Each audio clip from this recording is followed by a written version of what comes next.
At 11:47 a.m. Eastern Time on March 14, 2026, the USS Gerald R. Ford, an over 13 billion aircraft carrier with more than 5,000 sailors on board, was operating 33 nautical miles east-southeast of the Strait of Hormuz in the Gulf of Oman. The escorting Arleigh Burke-class destroyer detected an anomaly, a surface swarm moving at high speed and low-flying drones coming off the Iranian coastline. Then the carrier's airborne picture tightened. An E-2D Hawkeye had tagged the real problem: IRGC fast attack craft and Shahid 136 drones flying like decoys for something else. The strike group had minutes. The Aegis combat system, the ship's integrated radar and missile defense network, was about to face one of the hardest decisions in naval warfare: what to kill first when the enemy is trying to make you waste shots. A radar operator on the destroyer, Petty Officer 2nd Class Maya Torres, noticed something critical. The small contacts weren't trying to hide. They were behaving like they wanted to be tracked. That's backwards. The loudest targets are often bait, and the quietest track farther back can be the weapon that actually matters. In the months leading up to this deployment, Iranian media had celebrated a familiar promise: pressure Iran, and the Gulf becomes unsafe. Now the pattern looked more disciplined: less harassment, more coordination. The U.S. Navy had seen where that road leads before. In 1988's Operation Praying Mantis, after USS Samuel B. Roberts struck a mine, the U.S. responded with missiles, aircraft, and naval gunfire, crippling multiple Iranian naval assets in the largest U.S. surface action since World War II. Tehran had learned the lesson: don't try to win the sea. Saturate it. Overload the decision cycle. At 11:47, that trap began. The U.S. Navy was in the region for a reason that never goes out of date: keeping sea lanes open through the Strait of Hormuz. The water there is narrow enough that modern naval combat stops being open ocean and becomes geometry, angles, horizons, and seconds. That is why U.S. Fifth Fleet, based in Bahrain, exists. Its mission is to deter harassment, deter mining, and deter the kind of gray zone pressure that stays just below the line, until it doesn't. Here's the part most people miss. Iran does not need to sink an aircraft carrier to win a day. It only needs to force a carrier strike group into a choice that looks bad on camera. Fire first, and you are the escalator. Hold fire, and you risk a headline that ends careers. Iran's naval playbook is asymmetric. Instead of matching carriers ship for ship, the IRGC Navy relies on swarms, fast attack craft, coastal missiles, drones, and small submarines patient enough to wait. The logic is simple: present too many problems at once and force the defender to spend too much money, too quickly. That is where the ship profile matters. The USS Gerald R. Ford is not just a ship. It is a moving airbase. It can launch F divided by a -18 E and F Super Hornets for strike, EA, 18G Growlers for electronic warfare, and keep an E-2D Hawkeye airborne to extend radar coverage beyond the horizon. Its escorts, Arleigh Burke-class destroyers, carry the Aegis combat system, fusing sensors and weapons so the entire strike group can fight as a single organism. The strike group commander, Commander Hayes in this scenario, had drilled for messy fights: drones mixed with missiles, mixed with speedboats. Training that feels excessive until the ocean turns into a stopwatch. Now Maya Torres watched the track numbers multiply, not overwhelmed by speed, overwhelmed by choice. Because in confined waters, the first thing you lose is not the ship. It is time. 11:47 a.m. The E-2D Hawkeye calls it first: multiple surface contacts, multiple low flyers, possible coordinated approach. The strike group is still 33 nautical miles from the Strait of Hormuz, close enough that land-based threats can reach out, far enough that every decision has to be made on imperfect information. Initial count: 18 fast attack craft in a loose formation, plus 12 Shahid 136 type drones skimming low. The boats look like Sarich, one style: fast, small, built to force a reaction at close range. The distance countdown begins: 33 miles, 28, 24, and dropping. 11:49 and 10 seconds a.m. Aegis shifts posture. Prioritization starts, because you cannot kill everything first. Over the net, the order is clear: launch an airborne screen, get eyes out, don't let them dictate range. 2F divided by a -18E Super Hornets punch off the deck, climbing hard. A growler follows, because this is not only about shooting. It is about blinding. This is where Iran makes mistake number 1. The drones fly like decoys, predictable altitude, predictable spacing, easy to classify. They are trying to pull defensive fire early. Then Taurus sees it. A track that doesn't fit. Not racing in like the others. Slower, farther back, positioned to exploit the chaos. 11:50 and 40 seconds AM.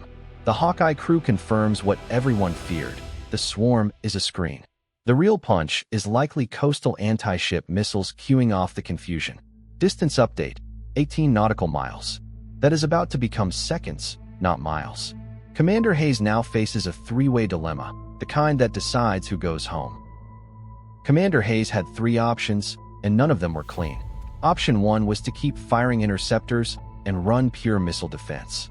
That would protect the carrier, but only until the magazines ran dry. Option 2 was to counterstrike suspected coastal launch positions. That might stop the next volley, but it risked escalation in the Strait of Hormuz corridor with cameras rolling and allies watching. Option 3 was to gamble on electronic warfare, jam, deceive, and break the guidance chain before the enemy could fully commit. It was untested in this exact configuration, with high payoff and high risk.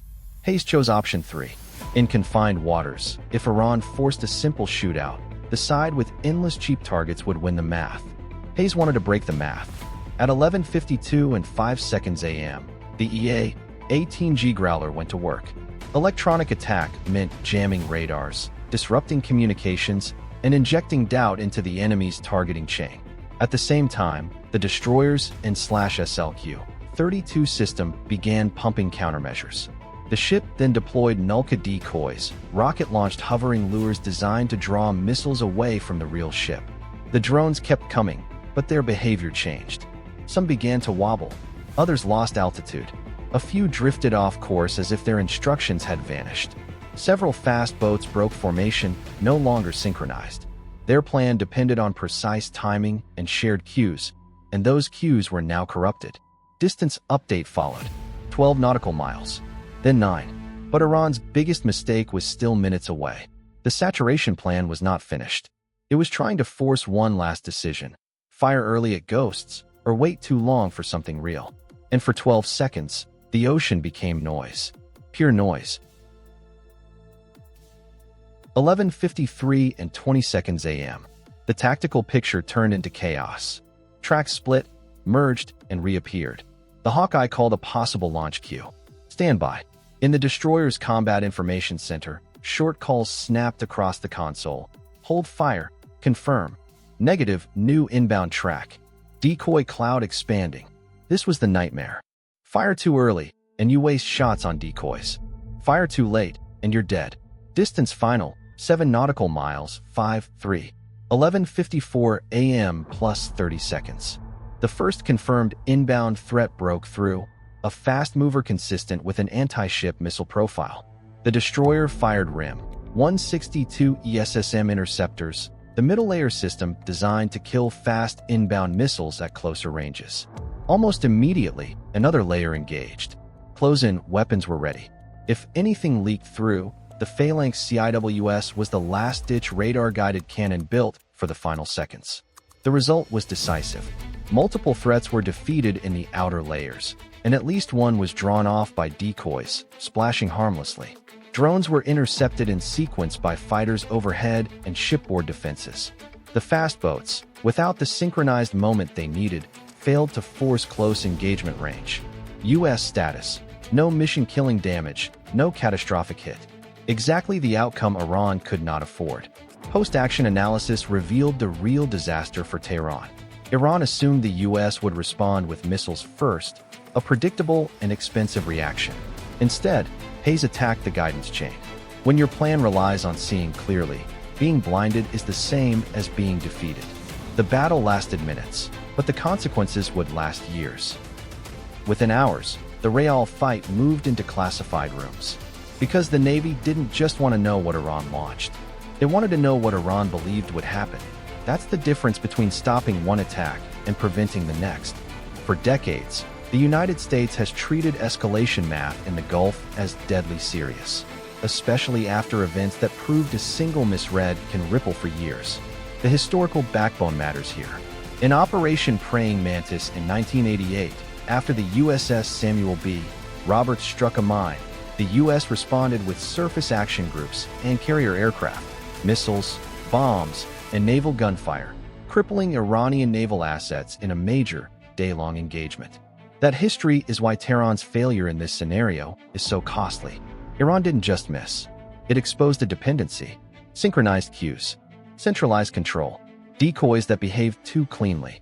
In this hybrid encounter, defense officials later confirmed the strike group collected an unusually rich electronic picture, drone control links, communication bursts, and radar emissions consistent with coastal cueing. Not movie hacking, real fingerprints. That creates an internal problem for Iran. If the plan depended on cues, and those cues were jammed, someone overpromised capability or underestimated U.S. electronic warfare. Now the tactical breakdown. Why did the U.S. approach work? First, layering, not panic.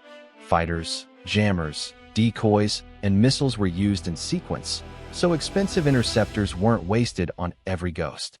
Second, airborne early warning. The E-2D Hawkeye extended detection beyond shipboard horizons, shrinking the surprise window. Third, electronic attack as a weapon. The Growler and the enemy consequences don't always look like burning ships. Sometimes they look like silence. Iran can spin almost anything internally, but a failed carrier moment is uniquely painful because it was likely designed as propaganda as much as tactics. After an operation like this, the pattern often changes. Fewer videos, less boasting, more vague claims of objectives achieved. Zoom out. Confined water naval warfare is never just two countries. Saudi Arabia and Gulf partners read the outcome as a measure of U.S. staying power. Israel reads it as a preview of how Iranian drones and missiles behave under modern jamming. And China watches for what it reveals about U.S. electronic warfare and air defense discipline, especially when saturation tactics are in play. In this scenario, the training impact hits fast. This engagement becomes a case study because it's not about the missile that hit. It's about the missile that never got a clean lock. The U.S. Navy tightens protocols. Electronic warfare earlier, stricter, confirmed before fire, and tighter integration between Hawkeye picture management and shipboard Aegis prioritization. And it all traces back to the hook. 11:47 a.m., Gulf of Oman, near the Strait of Hormuz. The fight wasn't decided by who had more steel in the air, but by who controlled the electromagnetic spectrum first. So here's the question that matters. What would you have done in Commander Hayes' position? Option 1. Stay missile defense only and risk draining the magazines. Option 2. Counterstrike coastal positions and risk escalation. Option 3. Bet on electronic warfare and deception in the first minutes. Drop 1, 2, or 3 in the comments and tell me why. If you want more inside stories of carrier strike group tactics and Fifth Fleet pressure campaigns, hit subscribe.